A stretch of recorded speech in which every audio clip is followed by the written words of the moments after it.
Hi guys, in front of me is Realme 12 Pro and let me show you how to add and remove Google account.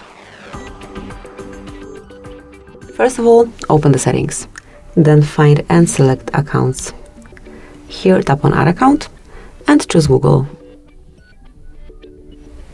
Obviously you need to be connected to network, otherwise you will not be able to do it. And now provide your email address or phone number, whatever is connected with your Google account. I'll go with email address.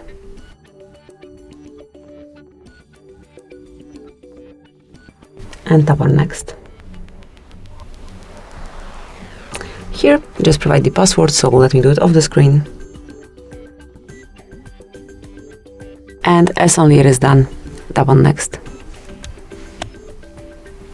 Tap on I agree then. More, accept. And that's it. As you can see, your account is added. Then whenever you want to get rid of this account, open it again. So once you doing it from scratch, you need to open the settings, then select users and accounts, click on the account to remove, tap on more and select remove account. Confirm it. And now you can either provide your fingerprint or pattern that you have. Yeah. Thanks for watching. Please subscribe our channel and leave the thumbs up.